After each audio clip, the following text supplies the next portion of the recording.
ختیجہ عدالت میں بے ہوش ہو گئی۔ علی نواز کی ٹانگیں اس طرح کانپنے لگیں کہ اس کے لیے کھڑا ہونا مشکل ہو گیا۔ اس نے دونوں ہاتھوں سے کٹہرے کو مضبوطی سے تھام لیا۔ ختیجہ کو اس کے ساتھ موجود دوسری عورتوں نے سہارا دیا۔ عزیز اللہ نے جلدی جلدی اس کے منہ پر پانی کے چھینٹے مارے اور اسے جلد ہی کمرہ عدالت سے باہر نکال لایا۔ خود عزیز اللہ کی آنکھوں سے آنسو رواں تھے۔ سلطان احمد کو جب اس فیصلے کی اطلاع ملی تو اس نے اطمینان کا گہرا سانس لیا۔ اب اس کی راہ میں کوئی کانٹا نہیں رکھا تھا۔ اب وہ مرحوم علی مراد کی زمینوں کے خاصے بڑے حصے پر قبضہ کر سکتا تھا۔ علی مراد کی طرف سے مزاحمت کرنے والا کوئی نہیں تھا۔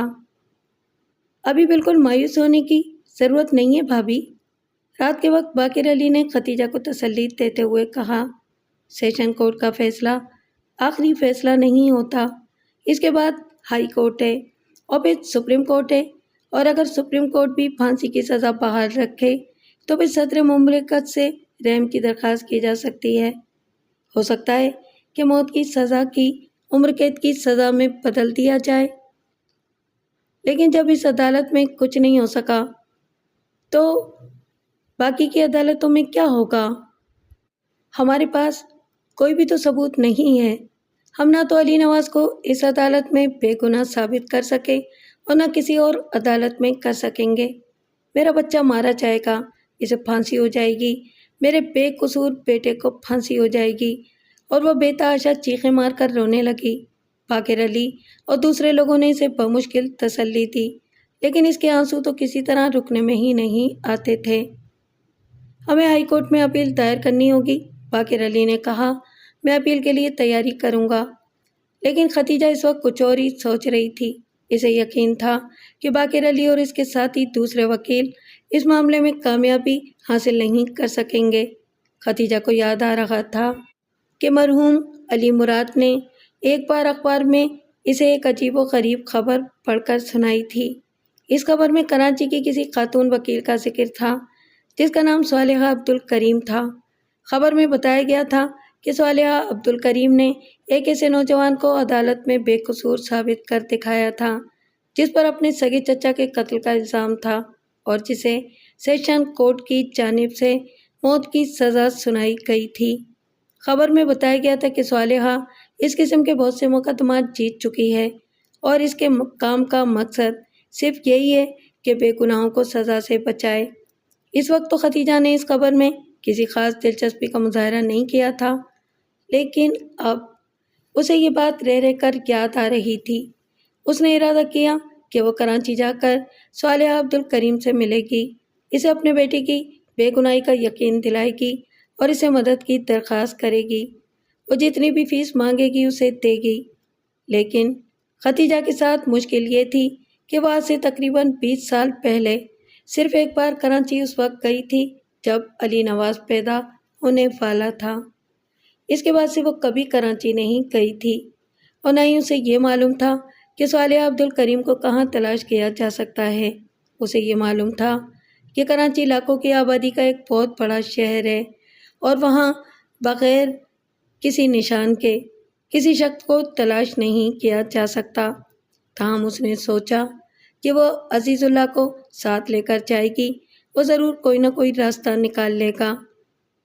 سنو عزیز اللہ، ہم کراچی چل رہے ہیں۔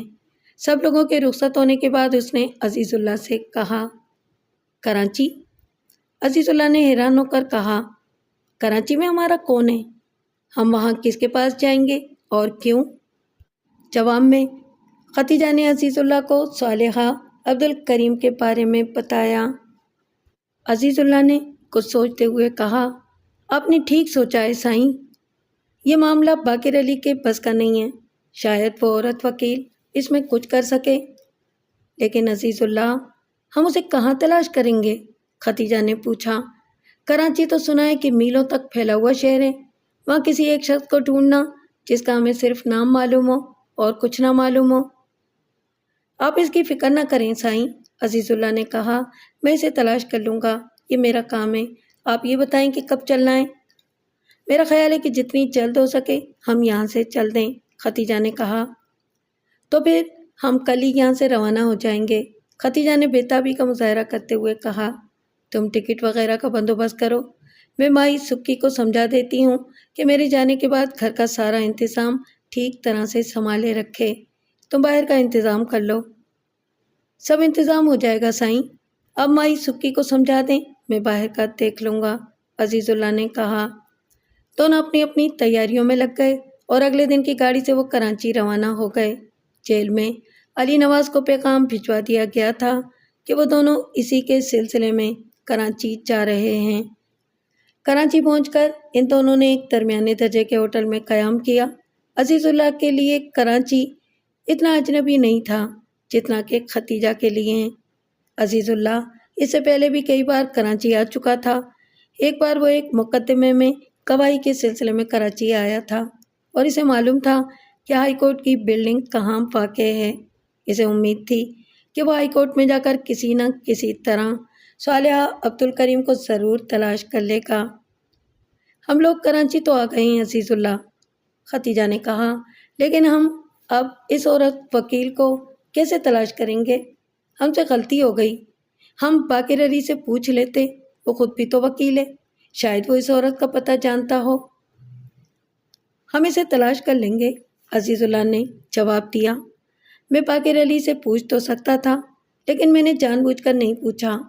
میں دراصل یہ نہیں چاہتا تھا کہ صالحہ عبد الکریم سے ملنے سے پہلے اسے یہ بتا دوں کہ ہم ہائی کورٹ میں پیروی کے لیے کسی اور وکیل کو تلاش کر رہے ہیں۔ باقر علی سائیں کا پرانا دوست ہے، وہ برا مان جاتا۔ ہاں یہ تو ٹھیک ہے، ختیجہ نے سادگی سے کہا۔ دوسرے دن عزیز اللہ صالحہ عبد الکریم کی تلاش میں ہائی کورٹ پہنچا۔ اسے صالحہ عبد الکریم کو تلاش کرنے میں کوئی دقت نہیں ہوئی۔ وہ سب سے پہلے تو ہائی کورٹ کی کینٹین میں پہنچا، جہاں بہت سے وکیل کالے کوٹوں میں ملبوس مختلف میزوں پر بیٹھے ہوئے چائے پیتے نظر آئے۔ ان میں سے بعض عورتیں بھی تھیں۔ عزیز اللہ نے ان سب عورتوں پر نظر ڈالی اور بے اندازے سے ایک عورت کی طرف بڑھا جو ایک آدمی کے ساتھ مصروف گفتگو تھی۔ وہ عورت سنہری کمانی کا نازک سا چشمہ لگائے ہوئے تھی اور شکل بڑی باوقار نظر آ رہی تھی۔ السلام علیکم، عزیز اللہ نے اس عورت کے قریب جا کر بڑے مہذب انداز میں کہا۔ وعلیکم السلام۔ عورت و مرد نے ایک ساتھ نظر اٹھا کر عزیز اللہ کی طرف سوالیہ نظروں سے دیکھا۔ دیکھیے، مجھے ایک وکیل صاحب کی تلاش ہے، عزیز اللہ نے شائستگی سے کہا۔ ان کا نام صالحہ عبد الکریم ہے، کیا آپ مجھے بتا سکیں گی کہ ان سے کہاں ملاقات ہو سکے گی؟ بیٹھ جائیے، عورت نے سامنے والی کرسی کی طرف اشارہ کرتے ہوئے کہا۔ عزیز اللہ بیٹھ گیا۔ میں صالحہ عبد الکریم ہوں، فرمائیے آپ کو مجھ سے کیا کام ہے؟ بیگم صاحبہ، میں حیدرآباد کے قریب کے ایک گاؤں سے آیا ہوں، عزیز اللہ نے اپنے گاؤں کا نام بتاتے ہوئے کہا۔ میں وڈیر علی مراد مرحوم کا کمدار عزیز اللہ ہوں، میری مالکن میرے ساتھ آئی ہیں، ہم لوگ ایک مقدمے کے سلسلے میں آپ سے ملنا چاہتے ہیں۔ کس قسم کا مقدمہ ہے؟ صالحہ نے پوچھا۔ قتل کا مقدمہ ہے سائیں، عزیز اللہ نے کہا۔ ٹھیک ہے، صالحہ عبد الکریم نے کہا، آج شام کو 5 بجے میرے دفتر میں آ جانا۔ اس نے عزیز اللہ کو اپنے دفتر کا پتہ سمجھا دیا۔ ختیجہ اگرچہ اندرون سندھ کے ایک گاؤں کی رہنے والی تھی اور اس نے زندگی کا زیادہ تر حصہ وہیں گزارا تھا، تاہم وہ اچھی خاصی اردو بول اور سمجھ سکتی تھی۔ اس نے 5ویں جماعت تک تعلیم حاصل کی تھی۔ اسے صالحہ کے سامنے اپنا معافی الضمیر بیان کرنے میں زیادہ دقت نہیں ہوئی، اور جہاں جہاں اسے الفاظ کی کمی محسوس ہوئی وہاں عزیز اللہ نے اس کی مدد کی۔ جب اتنے بہت سے لوگوں نے، جن میں خود آپ کا کمدار عزیز اللہ بھی شامل تھا، اپنی آنکھوں سے علی نواز کو اپنے باپ پر گولی چلاتے دیکھا تو پھر اب اس میں شک کی کیا گنجائش ہے؟ صالحہ عبد الکریم نے ختیجہ اور عزیز اللہ کی زبانی سارے حالات سننے کے بعد کہا۔ میں سمجھتی ہوں کہ عدالت نے صحیح فیصلہ دیا ہے۔ آپ یہ کیسے ثابت کر سکتی ہیں کہ علی نواز اصل مجرم نہیں ہے؟ ساری بات تو یہی ہے بیگم صاحب، ختیجہ نے کہا۔ ساری دنیا یہ کہہ رہی ہے کہ علی نواز مجرم ہے، خود ہمارا خاندانی کمتار عزیز اللہ بھی، جو ہمارا پرانا وفادار اور نہایت قابل اعتماد شخص ہے، یہ بھی کہہ رہا ہے کہ اس نے علی نواز کو اپنے باپ پر گولی چلاتے ہوئے اور بھاگتے ہوئے دیکھا۔ لیکن مجھے یقین ہے کہ بات کچھ اور ہے۔ علی نواز کبھی اپنے باپ کو قتل نہیں کر سکتا۔ وہ میرا بیٹا ہے، اسے مجھ سے زیادہ کوئی نہیں جانتا۔ آپ شاید جذبات کا کچھ زیادہ ہی شکار ہو رہی ہیں، صالحہ عبدالکریم نے کہا۔ آپ یہ بات کیوں بھول جاتی ہیں کہ علی نواز ایک نوجوان ہے؟ وہ جمیلہ کی محبت میں بری طرح گرفتار تھا اور اس لڑکی کے لیے اس کے جذبات بہت شدید بھی تھے۔ یہ کوئی انوکھی بات نہیں، اس عمر میں ایسا ہوتا ہے۔ وہ جمیلہ سے شادی کرنے کے لیے انتہائی مضطرب تھا، اور جب اس کے باپ نے کسی بھی طرح اس بات پر آمادگی کا اظہار نہیں کیا تو رنج و غم اور غیظ و غضب کے عالم میں اپنے باپ پر اس نے گولی چلا دی۔ یہ کوئی انہونی بات نہیں ہے ختیجہ بیگم۔ ظاہر ہے کہ اس وقت شدید غصے اور انتقام کے عالم میں علی نواز نے یہ قدم اٹھا لیا، اور اس کے فوراً ہی بعد اسے احساس ہوا کہ اس نے کتنی بھیانک حرکت کی ہے، اور اس کے بعد اسے صرف یہی راستہ نظر آیا کہ وہ ارتکاب جرم سے بالکل انکار کرتے۔ جرائم کی تاریخ میں ایسے سینکڑوں جرائم ہوتے ہیں، اس میں کوئی خاص بات نہیں ہے۔ علی نواز کے علاوہ اور کوئی شخص علی مراد کا قاتل نہیں ہو سکتا۔ جو حالات آپ لوگوں نے بیان کیے ہیں اور واردات کا جو وقت، موقع اور طریقہ ہے، اس کی روشنی میں کوئی اور نتیجہ نہیں نکالا جا سکتا۔ ایسا نہ کہیے بیگم صاحب، ختیجہ کی آنکھوں میں ایک دم آنسو آ گئے۔ ہم لوگ اتنی دور سے بڑی امیدیں لے کر آپ کے پاس آئے ہیں، ہمیں مایوس نہ کیجیے۔ میں آپ کو یقین دلاتی ہوں کہ علی نواز قاتل نہیں ہے۔ آپ کس بنیاد پر مجھے یہ یقین دلاتی ہیں؟ صالحہ عبدالکریم نے پوچھا۔ میں تو یہ بات جانتی ہوں بیگم صاحب کہ میرے علی نواز نے کبھی مجھ سے جھوٹ نہیں بولا، ختیجہ نے مدھم لہجے میں کہا۔ اور پھر وہ اپنے باپ سے نفرت نہیں کرتا تھا۔ اس نے اپنے باپ سے کبھی نفرت نہیں کی۔ وہ اپنے باپ سے ضد سے ناراض ضرور تھا، لیکن میں جانتی ہوں کہ وہ اسے قتل کرنے کے بارے میں کبھی سوچ بھی نہیں سکتا تھا۔ گویا آپ یہ بات صرف اپنے خیال کی بنیاد پر کہہ رہی ہیں؟ صالحہ عبدالکریم نے کچھ سوچتے ہوئے کہا۔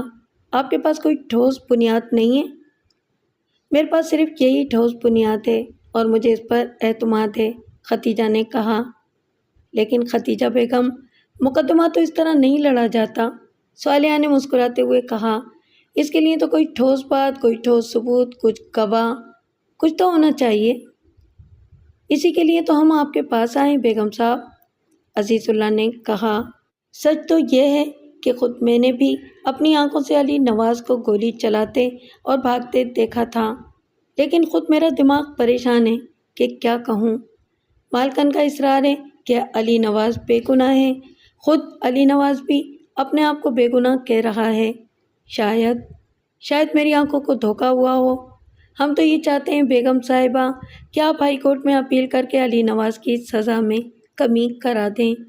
وہ نوجوان ہے، اگر اس کی پھانسی کی سزا عمر قید میں بدل جائے تو یہی ہمارے لیے بہت ہوگا۔ آپ کوشش کریں تو ایسا ہو بھی سکتا ہے۔ گویا تم یہ کہنا چاہتے ہو کہ جہاں تک تمہارا تعلق ہے تم علی نواز کو مجرم سمجھتے ہو اور صرف اتنا چاہتے ہو کہ اس کی پھانسی کی سزا عمر قید کی سزا میں تبدیل ہو جائے۔ صالحہ عبدالکریم نے عزیز اللہ کی طرف تیز نظروں سے دیکھتے ہوئے کہا۔ میں کیا کہہ سکتا ہوں بیگم صاحب، عزیز اللہ نے ایک ٹھنڈی سانس بھرتے ہوئے کہا۔ میں کس کس کو جھٹلاؤں؟ اپنی آنکھوں کو جھٹلاؤں یا اپنی مالکن کو جھٹلاؤں یا اپنے مرحوم سائیں کے پیارے بیٹے کو جھٹلاؤں؟ کچھ سمجھ میں نہیں آتا، کچھ بھی سمجھ میں نہیں آتا۔ بیگم صاحب، آپ کی جو بھی فیس ہوگی ہم بڑی خوشی سے ادا کر دیں گے، ختیجہ نے کہا۔ میرے پاس اللہ کا دیا بہت کچھ ہے، فیس کی کوئی بات نہیں، صالحہ عبدالکریم نے کہا۔ آپ لوگوں کو شاید معلوم نہیں کہ میں روپیہ کمانے کے لیے مقدمہ نہیں لڑتی۔ میرا مقصد تو صرف یہ ہوتا ہے کہ قانون کی بالادستی قائم رہے، کسی بے گناہ کو سزا نہ ملے۔ میں بے گناہوں کو بچانے کے لیے اپنی جیب سے پیسے تک خرچ کر دیتی ہوں، ختیجہ نے نہایت عاجزی سے کہا۔ جہاں اور بہت سے بے گناہوں کی جانیں آپ نے بچائی ہیں، وہاں میرے بیٹے کی بھی جان بچا لیجیے۔ میں کوئی وعدہ نہیں کر سکتی، صالحہ عبد الکریم نے کہا۔ میں پورے مقدمے کی کارروائی کا تفصیلی معائنہ کروں گی، علی نواز سے بات کروں گی۔ اس کے بعد اگر میں کوئی ٹھوس بنیاد تلاش کر سکی تو مجھے آپ لوگوں کی مدد کر کے خوشی ہوگی۔ آپ کا شکریہ بیگم صاحب، ختیجہ نے جلدی سے کہا اور اپنا پرس کھول کر نوٹوں کی ایک گڈی صالحہ عبد الکریم کی طرف بڑھائی۔ فی الحال اس کی ضرورت نہیں ہے، صالحہ عبد الکریم نے انکار کرتے ہوئے کہا۔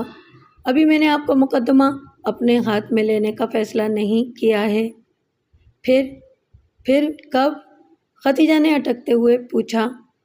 سب سے پہلے میں مقدمے کی کارروائی کا مطالعہ کرنا چاہتی ہوں، صالحہ عبد الکریم نے کہا۔ علی نواز کے علاوہ آپ کے اور کتنے بچے ہیں؟ کوئی بھی نہیں، ختیجہ نے کہا۔ علی نواز میرا اکلوتا بیٹا ہے۔ ٹھیک ہے، صالحہ نے کہا۔ اب آپ لوگ اطمینان سے اپنے گھر چلے جائیں۔ میں حیدرآباد جا کر جیل میں خود علی نواز سے ملاقات کروں گی اور مقدمے کی کارروائی پڑھوں گی۔ اس سارے کام میں کچھ وقت لگے گا۔ جب میں یہ کام کر لوں گی تو آپ لوگوں سے خود رابطہ قائم کروں گی۔ صالحہ عبد الکریم ان لوگوں کے جانے کے بعد بڑی دیر تک اس کیس کے بارے میں غور کرتی رہی۔ بڑا ہی عجیب و غریب اور ناقابل فہم کیس تھا۔ اتنے بہت سے چشمدید گواہ موجود تھے جنہوں نے علی نواز کو اپنی آنکھوں سے قتل کرتے دیکھا تھا۔ ایک ٹھوس اور قابل قبول وجہ قتل بھی موجود تھی، لیکن اس کے باوجود یہ عورت پر یقین تھی کہ قتل اس کے بیٹے نے نہیں کیا ہے۔ لیکن ایسا کس طرح ممکن تھا؟ عورت جذباتیت کا شکار معلوم ہوتی تھی۔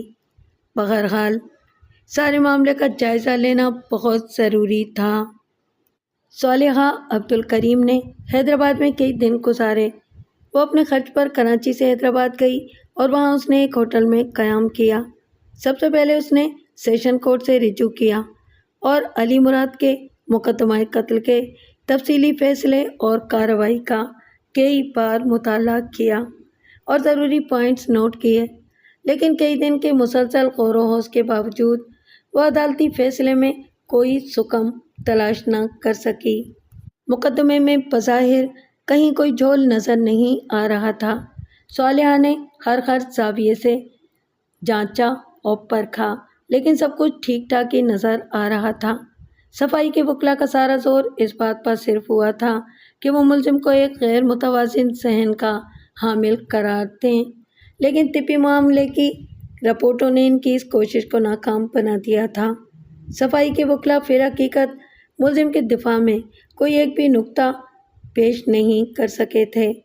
مقدمے کی کارروائی کا ہر طرح سے مطالعہ کر لینے کے بعد صالحہ عبد الکریم نے ملزم بلکہ مجرم علی نواز سے حیدرآباد جیل میں ملنے کا فیصلہ کیا۔ ایک وکیل کی حیثیت سے اس نے درخواست کی کہ اسے ملزم سے تفصیلی ملاقات کا موقع دیا جائے۔ اس کی درخواست قبول کر لی گئی۔ تمہاری ماں اپنے کمدار عزیز اللہ کے ساتھ میرے پاس آئی تھی، صالحہ عبد الکریم نے علی نواز سے گفتگو کا آغاز کرتے ہوئے کہا۔ میرا نام صالحہ عبد الکریم ہے اور میں وکیل ہوں۔ وہ لوگ ہائی کورٹ میں تمہاری اپیل کی پیروی کے لیے میری خدمات حاصل کرنا چاہتے ہیں، لیکن میں نے ان سے صاف صاف کہہ دیا ہے کہ جب تک میں صحیح حالات سے واقف نہ ہو جاؤں اس وقت تک کوئی وعدہ نہیں کر سکتی۔ میں تمہارے پاس اس لیے آئی ہوں کہ تم سے مل کر اصل حالات جاننا چاہتی ہوں، اور یہ بات یاد رکھنا کہ تم اگر مجھ پر اعتماد کا اظہار کرو گے تو میں بھی بہتر طور پر تمہاری مدد کر سکتی ہوں۔ صالحہ عبد الکریم گفتگو کرنے کے ساتھ ساتھ بڑے غور سے علی نواز کے چہرے کے تاثرات کو دیکھ رہی تھی۔ وہ ایک ماہر قانون وکیل ہونے کے ساتھ ساتھ زبردست قیافہ شناس عورت بھی تھی۔ یہ چیز اسے اپنے طویل پیشہ ورانہ تجربے کی بدولت حاصل ہوئی تھی۔ وہ اپنے مخاطب سے گفتگو کرتے وقت عام طور پر اس کے چہرے کے تاثرات کا گہرا مطالعہ کرتی رہتی تھی اور اس بات کا اندازہ لگاتی رہتی تھی کہ جو کچھ وہ کہہ رہا ہے اس میں کتنا سچ ہے اور کتنا جھوٹ۔ آپ مجھ سے کیا چاہتی ہیں بیگم صاحب؟ تم نے اپنے باپ کو قتل کیوں کیا؟ صالحہ نے پہلے ہی تیز و تند سوال کا سنسناتا ہوا تیر پھینکا۔ میں نے اپنے باپ کو قتل نہیں کیا بیگم صاحب، علی نواز نے سکون سے جواب دیا۔ یہ سراسر جھوٹ ہے، لیکن عزیز اللہ اور تھانے دار اللہ بخش سمیت اتنے بہت سے لوگوں نے تمہیں گولی چلاتے اور بھاگتے ہوئے دیکھا، تم اس بات سے کس طرح انکار کر سکتے ہو؟ میں نے کہا، میں تو اس روز بابا کے اٹھنے سے پہلے ہی صبح اٹھ کر باغ میں چلا گیا تھا، جہاں میں کافی دیر تک بیٹھا رہا۔ میں نے تو اس وقت تک ناشتہ بھی نہیں کیا تھا۔ میری ماں اس دن دوسرے گاؤں گئی ہوئی تھیں، اور جب کافی دیر کے بعد میں باغ کی طرف سے واپس آ رہا تھا تو اس وقت میں نے تھانے دار اللہ بخش کو جیپ میں ہماری حویلی کی طرف آتے دیکھا۔ عزیز اللہ بھی اس وقت جیپ میں موجود تھا اور ایک کانسٹیبل بھی تھا۔ اللہ بخش نے مجھ پر ریوالور تان لیا اور یہ کہا کہ میں نے اپنے باپ کو قتل کیا ہے، اور پھر مجھے گرفتار کر کے ہتھ کڑی لگا دی۔ گویا تم یہ کہنا چاہتے ہو کہ تم اپنے باپ کے قاتل نہیں ہو؟ صالحہ نے تیز نظروں سے علی نواز کو گھورتے ہوئے کہا۔ جی ہاں، علی نواز نے کہا، میں یہی کہنا چاہتا ہوں، میں نے کبھی کسی کو قتل نہیں کیا، اور پھر بھلا بابا کو قتل کرنے کا کیا سوال پیدا ہوتا ہے؟ جمیلہ کی خاطر صالحہ نے کہا، تمہارا باپ اس شادی کے لیے راضی نہیں تھا۔ اگر مجھے اس معاملے میں کسی کو مارنا ہوتا تو میں سب سے پہلے اپنے آپ کو مار لیتا، علی نواز نے افسردگی کے ساتھ کہا۔ اپنے باپ کو کیوں مارتا؟ بد نصیب تو میں تھا کہ میں نے ایک ایسی لڑکی سے شادی کرنی چاہی جو ہمارے دشمن کی بیٹی تھی۔ اب اگر میرے باپ نے دشمن کے آگے سر جھکانے سے انکار کر دیا تو یہ اس کی مرضی تھی، میں تو اسے کوئی الزام نہیں دے سکتا۔ اچانک صالحہ عبد الکریم کو محسوس ہوا گویا علی نواز کے ایک ایک لفظ میں سچائی ہے۔ وہ اس سیدھے سادے نوجوان کے چہرے پر نظریں جمائے ہوئے تھی، اس کے تاثرات کو پڑھ رہی تھی اور اس کی آنکھوں میں جھانک رہی تھی۔ اسے وہاں ایک بے ریا معصومیت نظر آ رہی تھی۔ اچھا، اگر یہ فرض کر لیا جائے کہ مرحوم علی مراد کو تم نے قتل نہیں کیا ہے تو پھر اسے کس نے قتل کیا؟ صالحہ عبد الکریم نے کہا، پورے علاقے میں صرف ایک خاندان سے تم لوگوں کی دشمنی تھی، اور وہ تھا سلطان احمد کا خاندان، اور اس وقت سلطان احمد کے لیے یہ ضروری نہیں تھا کہ وہ علی مراد کو قتل کرا دے، کیونکہ علی مراد نے تو سلطان احمد کے پاس جانے سے ہی انکار کر دیا تھا۔ اگر سلطان احمد نے اس رشتے کو اپنی توہین سمجھا تھا تو اسے چاہیے تھا کہ وہ تمہیں قتل کرواتا، نہ کہ علی مراد کو، کیونکہ اس کے پاس رشتہ لے کر تم خود گئے تھے، سلطان احمد نہیں گیا تھا۔ اور سلطان احمد کو یہ بات بھی اچھی طرح معلوم تھی کہ علی مراد تو خود اس رشتے کے سخت خلاف ہے۔ آپ کی بات ٹھیک ہے کہ اگر سلطان احمد نے رشتے کی بات کو بے عزتی سمجھا تھا تو وہ مجھے قتل کروا دیتا، میرے باپ کا تو اس سارے معاملے سے کوئی تعلق ہی نہیں تھا۔ گویا تم اس بات سے اتفاق کرتے ہو کہ تمہارے باپ کے قتل میں سلطان احمد کا ہاتھ نہیں ہے؟ صالحہ نے پوچھا۔ میں کچھ ٹھیک سے تو نہیں کہہ سکتا بیگم صاحب، علی نواز نے بے یقینی کے ساتھ کہا، لیکن میرا خیال ہے کہ سلطان احمد بابا کے قتل میں ملوث نہیں ہے۔ تم بھی قاتل نہیں ہو، سلطان احمد بھی ملوث نہیں ہے، کوئی اور دشمنی بھی موجود نہیں ہے، کسی اور سے جھگڑا بھی نہیں ہوا، مرحوم کا لین دین کے معاملے میں کسی سے تنازع نہیں تھا، پھر قتل کس نے کیا اور اس قتل کا محرک کیا تھا؟ صالحہ نے پوچھا۔ تم اس بارے میں کیا جانتے ہو؟ میں نے پوری سچائی سے کہہ دیا ہے کہ بیگم صاحبہ مجھے اس بارے میں کچھ معلوم نہیں، علی نواز نے گہری ڈوبتی ہوئی آواز میں کہا۔ میں واقعی اس بارے میں کچھ نہیں جانتا، اگر مجھے کچھ معلوم ہوتا تو میں پہلے ہی اپنے وکیل باقر علی کو بتا چکا ہوتا، اس بات کو چھپانے میں تو سراسر میرا ہی نقصان تھا۔ ٹھیک ہے، صالحہ عبد الکریم نے کہا، میں اس معاملے پر غور کروں گی اور ہو سکتا ہے کہ دوبارہ تم سے ملنے کے لیے آؤں۔ اور پھر وہ وہاں سے چلی گئی۔ اپنے ہوٹل کے پرسکون اور آرام دہ کمرے میں ایک آرام کرسی پر دراز ہو کر صالحہ عبد الکریم نے اس صورتحال پر غور کرنا شروع کیا۔ اسے کم سے کم ایک بات کا یقین آ گیا تھا، اور وہ یہ کہ ختیجہ اور علی نواز سچے ہیں۔ ختیجہ اپنے بیٹے کو واقعی اچھی طرح جانتی تھی۔ علی نواز اپنے باپ کا قاتل نہیں تھا۔ صالحہ عبدالکریم نے اس سیدھے سادے سے دیہاتی لڑکے کے چہرے پر گفتگو کے دوران جو بے ریا معصومیت دیکھی تھی، اسے اس کے سچے ہونے کا یقین آ گیا تھا۔ وہ قتل کرنے والوں کے چہروں کو پہچانتی تھی، ان کی آنکھوں کو، ان کے انداز گفتگو کو پہچانتی تھی۔ علی نواز میں اس قسم کی کوئی بات نہیں تھی، اور ویسے بھی علی نواز سے گفتگو کرنے کے بعد اب اسے وجہ قتل بھی اتنی مستحکم نہیں معلوم ہو رہی تھی۔ تو پھر اصل سوال یہ تھا کہ قاتل کون تھا؟ اس سوال کا جواب صالحہ عبدالکریم کو حاصل کرنا تھا۔ علی نواز کے بچاؤ کی صرف ایک ہی صورت ہو سکتی تھی، اور وہ یہ کہ اصل قاتل کا پتہ چلایا جائے، یا کم سے کم اس کی نشاندہی کی جائے۔ یہ کیس صالحہ عبدالکریم کے لیے ایک چیلنج بن گیا تھا، اور اس نے اس چیلنج کو قبول کرنے کا فیصلہ کر لیا۔ اگلے دن اس نے فیصلے کی نقل اور ساری عدالتی کارروائی کا ایک بار پھر مطالعہ کیا، لیکن اس بار اس کا انداز بالکل بدلا ہوا تھا۔ وہ نئے زاویوں سے ان دستاویزات کی چھان بین کر رہی تھی۔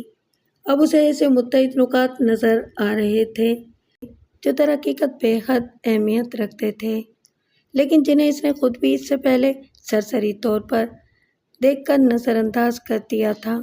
اس کے بنائے ہوئے نوٹس کی تعداد اور تفصیلات میں اضافہ ہونے لگا۔ اس سے اگلے دن وہ حیدرآباد سے اپنے ایک دوست وکیل کو ساتھ لے کر اس علاقے میں پہنچی جہاں آج سے 2 برس پہلے قتل کی یہ واردات ہوئی تھی۔ تھانے دار اللہ بخش کا وہاں سے تبادلہ ہو چکا تھا، لیکن کیس کی فائل تھانے کے ریکارڈ میں موجود تھی۔ نیا تھانے دار امداد حسین صالحہ کے وکیل دوست کا واقف کار تھا۔ اس نے ان دونوں کے ساتھ پورا تعاون کیا۔ صالحہ نے اس جگہ کا معائنہ کیا جہاں علی مراد کو گولی ماری گئی تھی۔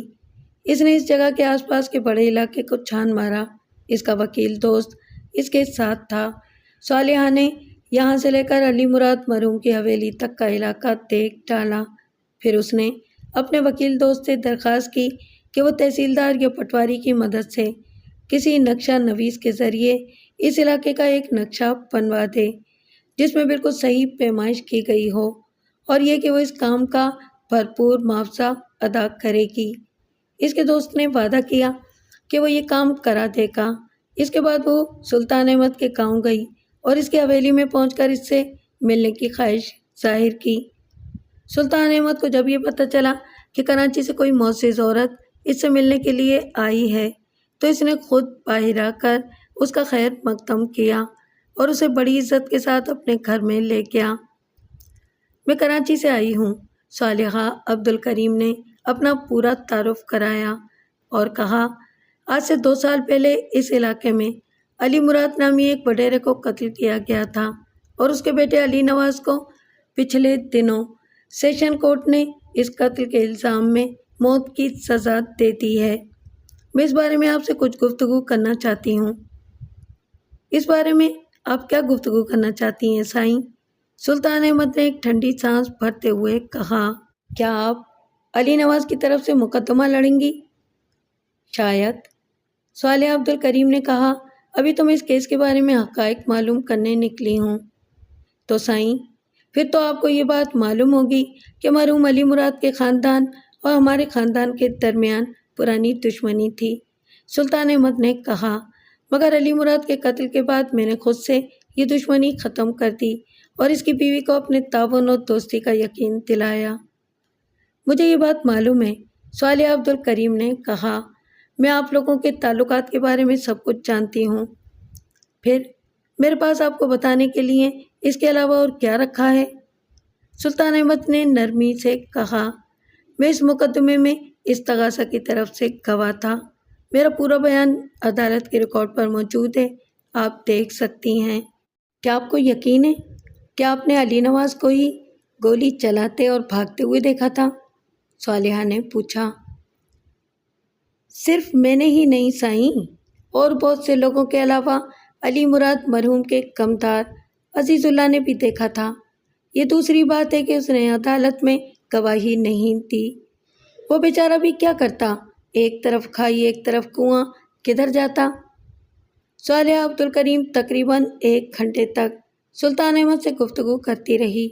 سلطان احمد اس تغاضے کا اہم ترین گواہ تھا، اس لیے وہ اس سے مل کر بہت سی باتیں پوچھنا چاہتی تھی، بہت سے نکات کے بارے میں جاننا چاہتی تھی۔ سلطان احمد کو صالحہ کے پاس سوالات بالکل بے تکے اور غیر متعلق سے لگے، لیکن پھر بھی اس نے ان کے جوابات دے دیے۔ اسے تو اس بات کا یقین تھا کہ ہائی کورٹ میں بھی کچھ نہیں ہو سکے گا۔ یہاں سے رخصت ہو کر صالحہ عبدالکریم علی مراد مرحوم کے گاؤں پہنچی اور اس نے حویلی میں اپنی آمد کی اطلاع کروائی۔ ختیجہ اطلاع پا کر بھاگتی ہوئی آئی اور جوش میزبانی میں صالحہ سے لپٹ گئی۔ صالحہ اس کے سادہ اور سچے جذبات سے بہت متاثر ہوئی۔ صالحہ کا وکیل دوست کچھ دیر تک وہاں بیٹھ کر اور دوپہر کا کھانا کھا کر رخصت ہو گیا۔ سنیے ختیجہ بیگم، صالحہ نے سنجیدگی سے گفتگو کا آغاز کرتے ہوئے کہا، میں نے مقدمے کی ساری کارروائی کا بغور مطالعہ کر لیا ہے، فیصلے کو بھی پڑھ لیا ہے اور میں جیل میں آپ کے بیٹے سے بھی ملاقات کر چکی ہوں۔ آپ کو ضرور یقین آ گیا ہوگا کہ میرا بیٹا جھوٹ نہیں بول رہا۔ صرف اتنا کافی نہیں ہے ختیجہ بیگم کہ آپ کا بیٹا جھوٹ نہیں بول رہا ہے، صالحہ نے اسے سمجھاتے ہوئے کہا، اس بات کو عدالت میں ثابت کرنا آسان نہیں ہے۔ میں ابھی تک کوئی ایسا ثبوت تلاش نہیں کر سکی ہوں جسے میں عدالت میں علی نواز کے حق میں پیش کر سکوں، اور اسی لیے میں یہاں آئی ہوں۔ مجھے کوئی نشان، کوئی سراغ، کوئی ایسی چیز چاہیے جس کو بنیاد بنا کر میں اپنے کام کو آگے بڑھا سکوں۔ میرے پاس تو ایسی کوئی چیز نہیں ہے بیگم صاحب، ختیجہ نے غمزدہ لہجے میں کہا۔ اگر میرے علم میں ایسی کوئی چیز ہوتی تو میں جب کراچی آئی تھی تو اسی وقت آپ کو اس کے بارے میں بتا دیتی۔ میں آپ سے کوئی چیز نہیں مانگ رہی ہوں ختیجہ بیگم، صالحہ عبدالکریم نے کہا، میں صرف آپ سے چند باتوں کی اجازت چاہتی ہوں۔ میرے پاس ایسی تو کوئی چیز نہیں ہے بیگم صاحب، ختیجہ نے غمزدہ لہجے میں کہا۔ اگر میرے علم میں ایسی کوئی چیز ہوتی تو میں جب کراچی آئی تھی تو اسی وقت آپ کو اس بارے میں بتا دیتی۔ میں آپ سے کوئی چیز نہیں مانگ رہی ہوں ختیجہ بیگم، صالحہ عبدالکریم نے کہا، میں صرف آپ سے چند باتوں کی اجازت چاہتی ہوں۔ آپ کو ہر چیز کی اجازت ہے بیگم صاحب، ختیجہ نے کہا، آپ بتائیے کہ آپ کیا چاہتی ہیں؟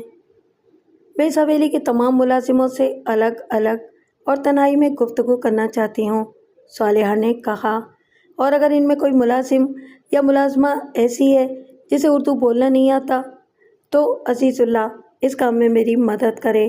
اس کے علاوہ میں مرحوم علی مراد کے تمام نئے اور پرانے کاغذات کو دیکھنا چاہتی ہوں۔ کاغذات کو؟ ختیجہ نے حیرت سے کہا۔ ہاں، صالحہ نے جواب دیا، صرف اس امید میں کہ شاید کوئی سراغ مل جائے، شاید اس الجھی ہوئی ڈور کا کوئی سرا میرے ہاتھ میں آ جائے۔ میں نے آپ کو بتایا نا کہ اب تک میرے ہاتھ میں کچھ بھی نہیں ہے، اور میں آپ کو یہ بھی بتا دوں کہ جب تک اصل قاتل کا سراغ نہیں ملے گا علی نواز کے لیے کچھ بھی نہیں کیا جا سکے گا، آگے آپ کی مرضی ہے۔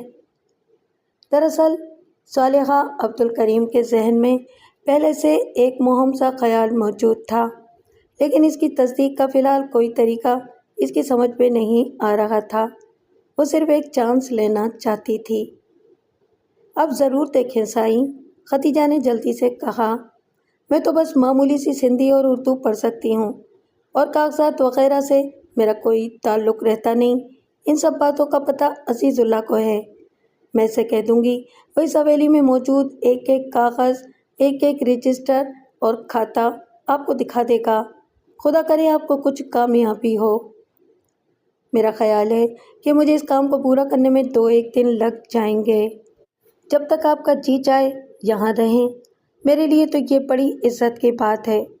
صالحہ نے کچھ دیر بعد ہی اپنا کام شروع کر دیا۔ اس نے حویلی کے تمام ملازمین سے فرداً فرداً گفتگو کی۔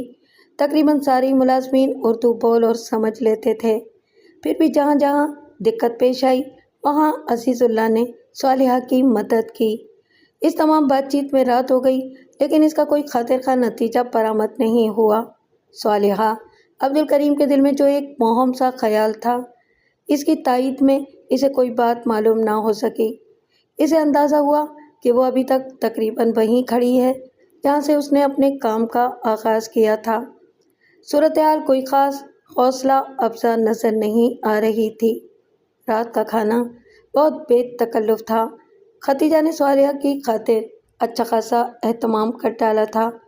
گاؤں کی فضا میں رات بہت جلد اپنا دامن پھیلا دیتی ہے۔ صالحہ کو آرام کرنے کے لیے ایک بہت عمدہ اور ساز و سامان سے آراستہ کمرہ دے دیا گیا تھا۔ صالحہ جلدی اپنے کمرے میں چلی گئی کیونکہ ساری حویلی میں زندگی کی سرگرمیاں ماند پڑ گئی تھیں، لیکن صالحہ تو بہت دیر سے سونے کی عادی تھی، چنانچہ وہ جاگ کر مطالعہ کرتی رہی۔ کئی کتابیں بھی وہ اپنے ساتھ لائی تھی۔ دوسرے دن سے صالحہ عبد الکریم نے عزیز اللہ کے ساتھ مل کر مرحوم علی مراد کے کاغذات کا جائزہ لینا شروع کیا۔ اس نے ملکیت اور جائیداد وغیرہ کے کاغذات پر ایک سرسری سی نظر ڈالی اور ان کی تفصیلات میں جانے کی کوشش نہیں کی۔ اس نے ان خاندانی دستاویزات میں بھی کسی خاص دلچسپی کا مظاہرہ نہیں کیا جن کا تعلق مرحوم علی مراد کے آباء و اجداد کے دور سے تھا۔ وہ صرف ان کاغذات کو غور سے دیکھ رہی تھی جن کا تعلق خود علی مراد مرحوم کی زندگی سے تھا۔ سرکاری کاغذات، خاندانی کاغذات، صدیوں پرانی دستاویزات، ان تمام چیزوں کو صالحہ عبد الکریم نے صرف ایک نظر ڈال کر الگ کر دیا تھا۔ زیادہ تر کاغذات اسی نوعیت کے تھے، ان میں کوئی چیز اس کے مطلب کی نہیں تھی۔ صالحہ عبد الکریم نے اپنی تلاش جاری رکھی۔ عزیز اللہ اس کی مدد کر رہا تھا۔ سارا دن صرف ہو گیا، کوئی بھی ایسی چیز نہ مل سکی جس سے صالحہ کے اس خیال کی تائید ہو سکتی جو اس کے ذہن میں آیا تھا، لیکن صالحہ مایوس نہیں ہوئی۔ اسے معلوم تھا یہ کام اگرچہ بے حد مشکل ہے لیکن ناممکن نہیں ہے۔ وہ کسی نہ کسی طرح اصل بات کا پتہ ضرور چلا لے گی۔ کیا اب سارے کاغذات ختم ہو چکے ہیں یا کچھ اور بھی باقی ہیں؟ عزیز اللہ نے جواب دیا، اب صرف ایک پرانا صندوقچہ رہ گیا ہے جس میں سائیں مرحوم کے بیکار اور ردی کاغذات کو ڈال دیا جاتا تھا۔ بیکار اور ردی کاغذات کو تو پھاڑ کر پھینک دیا جاتا ہے عزیز اللہ، صالحہ نے کہا۔ انہیں کسی صندوقچے میں تو نہیں رکھا جاتا؟ شاید وہ ایسی کاغذات ہوتے تھے جن میں سائیں مرحوم کو کوئی ضرورت نہیں ہوتی تھی، یار دوستوں کے خطوط اور دعوت نامے وغیرہ وغیرہ۔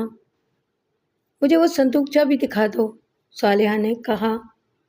ضرور دیکھیے بیگم صاحب، عزیز اللہ نے کہا اور ایک پرانا دھرانا سا چھوٹا سا چمڑے کا اٹیچی کیس لا کر صالحہ عبد الکریم کے سامنے رکھ دیا۔ اٹیچی کیس میں تالا نہیں لگا ہوا تھا۔ صالحہ نے اس کا ڈھکنا کھول دیا۔ اٹیچی کیس میں واقعی پرانے اور بیکار کاغذات کا ایک ڈھیر لگا ہوا تھا۔ دعوت نامے، خطوط، بعض سپاس ناموں کی نقول جو سرکاری افسران کو پیش کیے گئے تھے اور اسی قسم کی چیزیں۔ عزیز اللہ ایک ایک چیز نکال کر صالحہ عبد الکریم کو دکھاتا گیا۔ زیادہ تر تحریریں سندھی زبان میں تھیں۔ عزیز اللہ ان پر ایک نظر ڈال کر ان کے متن سے صالحہ کو آگاہ کرتا جا رہا تھا۔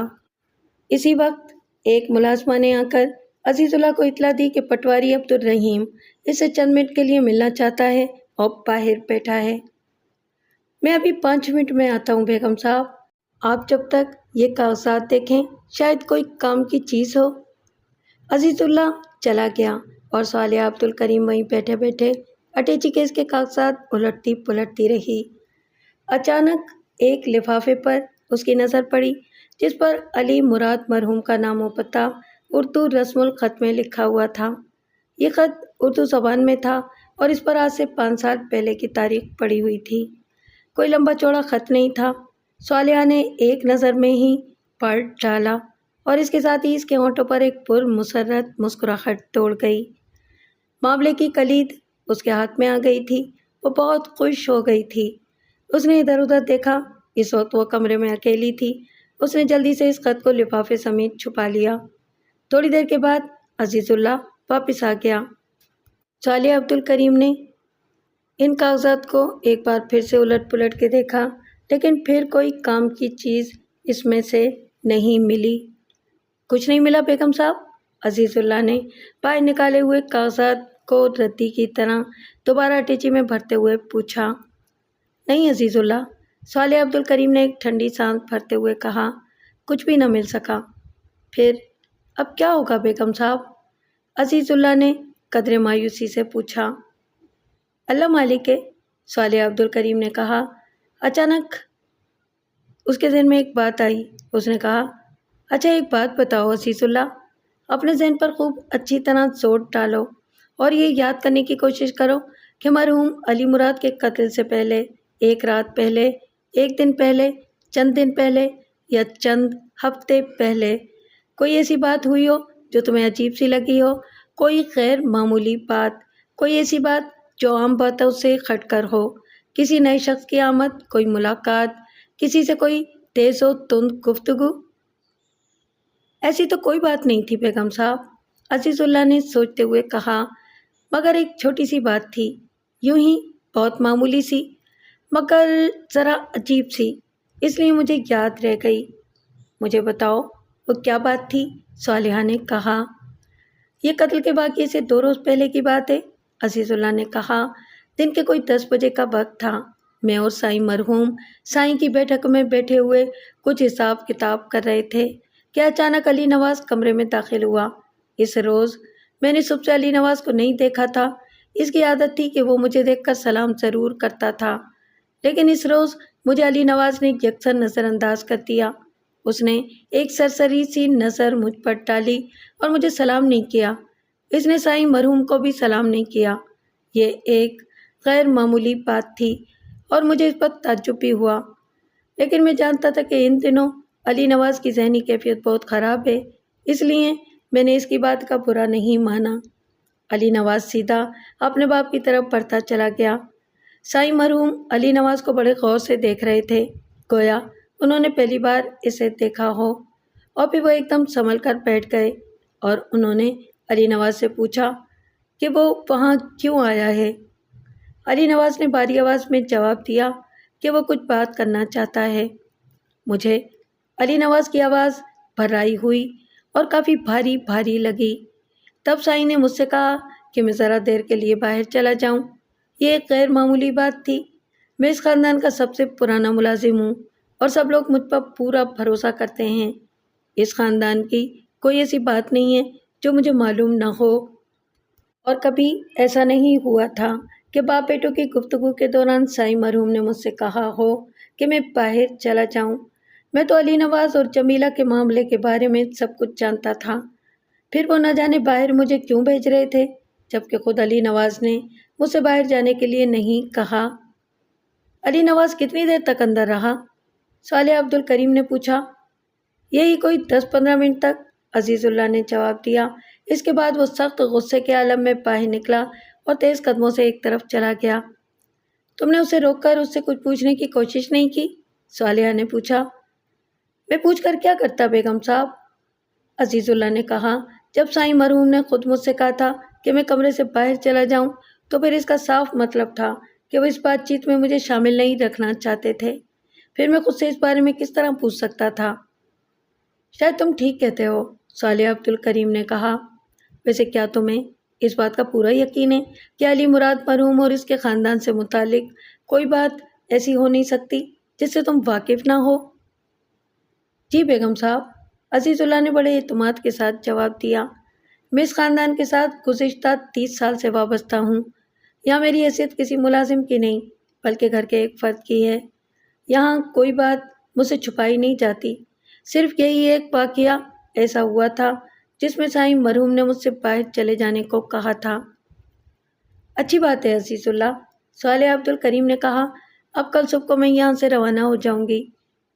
لیکن آپ کو کوئی کام کی چیز تو ملی نہیں، عزیز اللہ نے کہا۔ پھر آپ، میرا مطلب ہے کہ عدالت میں کیا کریں گی؟ میں نے اپنی کوششیں ترک نہیں کی ہیں، صالحہ عبد الکریم نے کہا۔ میں کوئی نہ کوئی راستہ نکالوں گی۔ ویسے ابھی اپیل کے لیے کافی وقت ہے۔ اس سے اگلی صبح صالحہ عبد الکریم وہاں سے روانہ ہو گئی۔ ختیجہ سخت پریشان تھی، لیکن صالحہ نے اسے سمجھایا کہ وہ کراچی جانے کے بعد اس معاملے کی مزید چھان بین کرے گی اور کوئی نہ کوئی صورت ایسی ضرور نکالے گی جس سے علی نواز کے ساتھ انصاف ہو سکے۔ کمرہ عدالت میں وقت سے کافی پہلے سے لوگ آنا شروع ہو گئے تھے۔ آج صالحہ عبدالکریم ایک بے حد پیچیدہ اور الجھے ہوئے کیس کی پیروی کرنے آ رہی تھی۔ یہ ایک ایسا کیس تھا جس میں ایک سے زائد چشمدید گواہوں نے قاتل کو گولی چلاتے اور پھر بھاگتے دیکھا تھا۔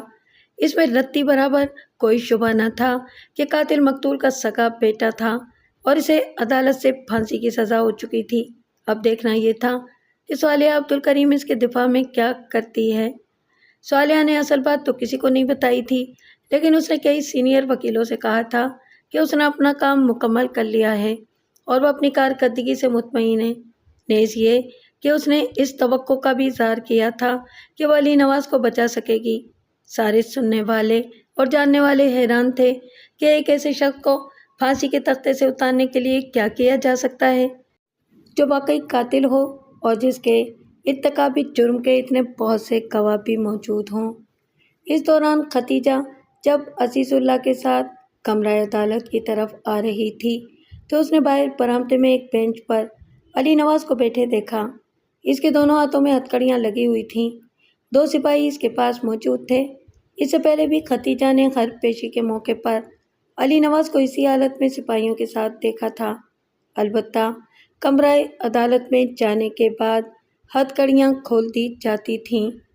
وہ بینچ جس پر علی نواز سپاہیوں کے ساتھ بیٹھا ہوا تھا کمرے میں داخل ہونے کے دروازے سے کافی فاصلے پر تھی۔ ختیجہ نے دور سے علی نواز کو دیکھا اور عین اسی وقت علی نواز نے بھی ختیجہ کی طرف دیکھا، لیکن آج خلاف معمول علی نواز نے اپنی ماں کو سلام نہیں کیا۔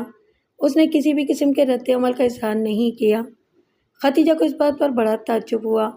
پہلے تو اگر نواز اسے دیکھتا تھا تو اٹھ کر کھڑا ہو جاتا تھا، اس کی آنکھوں میں چمک آ جاتی تھی۔ وہ جلدی سے اپنی ماں کو اور عزیز اللہ کو جو اس کے ساتھ ہمیشہ موجود رہتا تھا سلام کرتا تھا اور ان لوگوں کی خیریت دریافت کرتا تھا، لیکن آج اس قسم کی کوئی بات نہیں ہوئی۔ علی نواز نے ایک سرسری سی نظر اپنی ماں اور عزیز اللہ پر ڈالی اور پھر سامنے دیکھنے لگا۔ ختیجہ علی نواز کی طرف بڑھی۔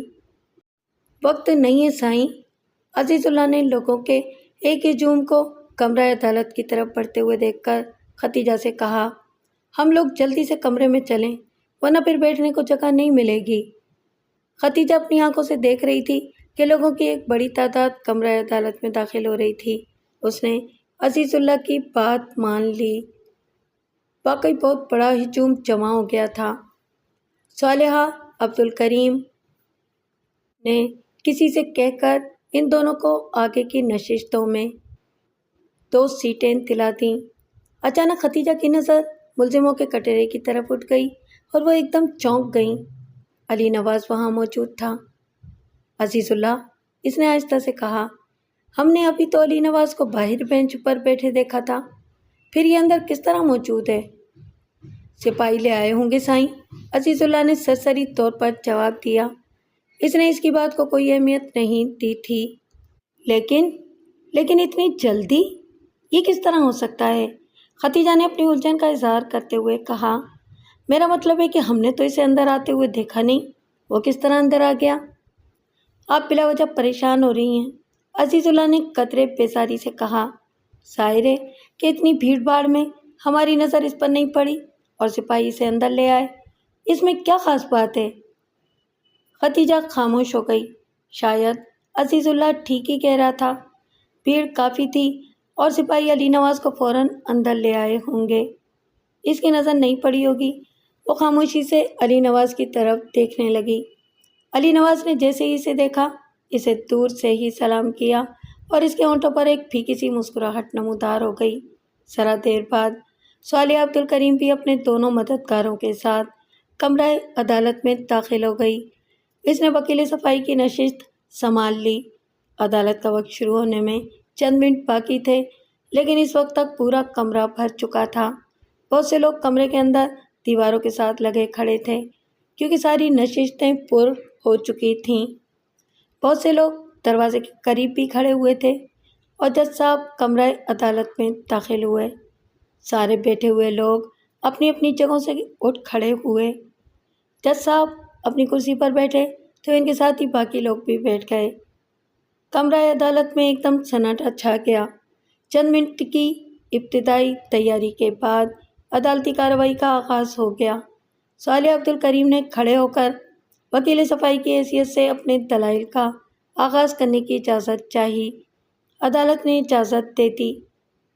جناب والا، صالح عبد الکریم نے اپنے بیان کا آغاز کرتے ہوئے کہا، آج جس مقدمے میں میں وکیل صفائی کی حیثیت سے پیش ہوئی ہوں، اس میں استغاثہ ماتحت عدالت میں اپنا یہ موقف ثابت کرنے میں کامیاب رہا ہے کہ مرحوم علی مراد کا قاتل اس کا اپنا سگا بیٹا علی نواز ہے، جس کو بہت سے گواہوں نے قتل کر کے بھاگتے ہوئے دیکھا ہے۔ ماتحت عدالت میں صفائی کی طرف سے کوئی ایسا ٹھوس بات نہیں پیش کی گئی جس سے ملزم کی بریت کا کوئی امکان پیدا ہوتا۔ حالانکہ صورتحال ایسی تھی جناب والا کہ اگر تمام چشمدید گواہوں کے بیانات کو درست تسلیم کر لیا جاتا تو ہی ایک اہم نقطہ ایسا تھا جس پر اگر غور کیا جاتا تو بالکل مختلف نتیجہ نکل سکتا تھا، اور اس بات کے باور کرنے میں شبہ پیدا ہو سکتا تھا کہ قاتل علی نواز ہے۔ صالحہ عبد الکریم چند لمحوں کے لیے رکی۔ کمرہ عدالت میں اس قدر گہرا سناٹا چھایا ہوا تھا کہ لوگ اپنی سانسوں تک کی آوازیں سن رہے تھے۔ صالح عبد الکریم نے اپنے مددگار فساد حسین کی طرف دیکھا۔ اس نے جلدی سے ایک بڑا سا کاغذ اس کی طرف بڑھایا۔ جناب والا، صالح عبد الکریم نے دوبارہ اپنی تقریر کا آغاز کرتے ہوئے کہا، تمام چشمدید گواہوں کا بیان یہ ہے کہ جس جگہ مقتول علی مراد چند دوسرے لوگوں کے ساتھ کھڑا ہوا تھا، ملزم اس کے شمال کی طرف نمودار ہوا جہاں جھاڑیوں کا سلسلہ ہے۔ اس نے مقتول پر 3 گولیاں چلائیں اور فوراً پلٹ کر بھاگ گیا۔ ملزم کسی دوسری طرف نہیں بھاگا تھا بلکہ جس طرف سے آیا تھا اسی طرف راہ فرار اختیار کی تھی، اور اس واقعے کے ٹھیک آدھے گھنٹے کے بعد ملزم کو علی مراد مرحوم کی حویلی کے قریب سے اس وقت گرفتار کیا گیا جبکہ ملزم سامنے والے باغ سے آ رہا تھا۔ گواہوں نے یہ بھی کہا کہ پیچھا کرنے والوں نے ملزم کو جھاڑیوں کے اس جھنڈ کی پچھلی طرف بھاگتے دیکھا تھا، اور بیان کے مطابق ملزم اس طرف بھاگتا چلا گیا۔ وہ اس طرف کو لوٹ کر نہیں آیا جہاں اس نے واردات کی تھی، اور اس کے آدھے گھنٹے کے بعد وہ حویلی کے قریب موجود تھا۔ یہاں یہ سوال پیدا ہوتا ہے کہ کیا یہ بات عملی طور پر ممکن ہے؟ یہ ممکن نہیں ہے جناب والا، یہ نقشہ ملاحظہ فرمائیے۔ صالحہ نے وہ کاغذ فاضل جج کی طرف بڑھاتے ہوئے کہا، یہ اس علاقے کا نقشہ ہے جناب والا، جو میں نے ایک پیشہ ور نقشہ نویس سے بنوایا ہے، اور اس میں تمام فاصلوں وغیرہ کی بالکل صحیح نشاندہی کی گئی ہے۔ جس راستے سے ملزم بھاگا تھا اس راستے سے مرحوم علی مراد کی حویلی تک پہنچنے میں کم سے کم 1.5-2 گھنٹے کا وقت چاہیے، اور وہ بھی اس صورت میں جبکہ بہت تیز رفتاری کے ساتھ چلا جائے۔ ملزم پیدل تھا، اس کے پاس کوئی سواری نہیں تھی۔